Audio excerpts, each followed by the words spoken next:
இப்போ இந்த மைதா மாவை உள்ள சேர்த்துடலாம்.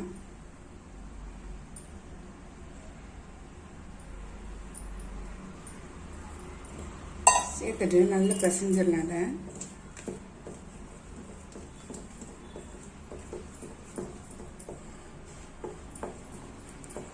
சப்பாத்தி மாவு பதத்துக்கு நம்ம இதை பிசைஞ்சு எடுத்துக்கலாம்.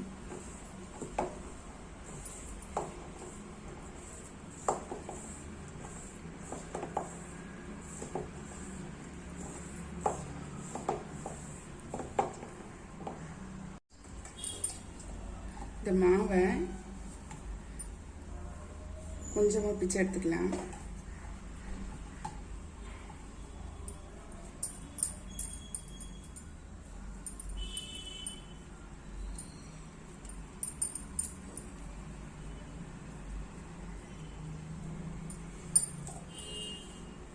லைட்டாக மாவு தடவிக்கலாம்.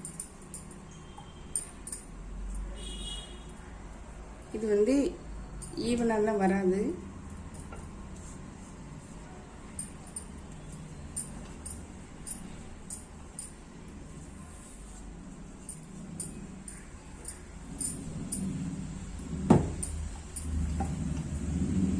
ரொம்ப ஒல்லியாகவும் தேய்க்கக்கூடாது, ரொம்ப கனமாகவும் தேய்க்கக்கூடாது.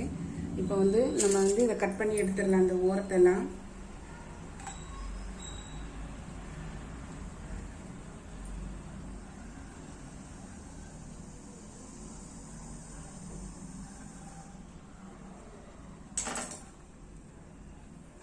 இதெல்லாம் நம்ம அடுத்த இதில் சேர்த்து போட்டுக்கலாம்.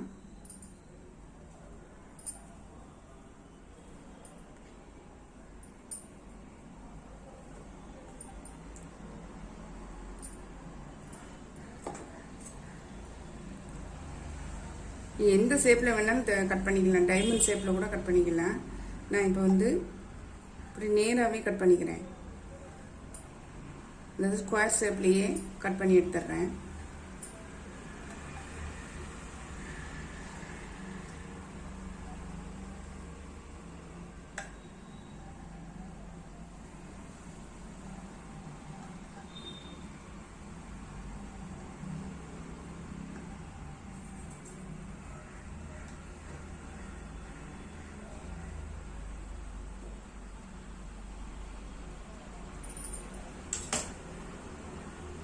இந்த பாருங்க, இவ்வளோ தடிமனில் நம்ம எடுத்துக்கலாம்.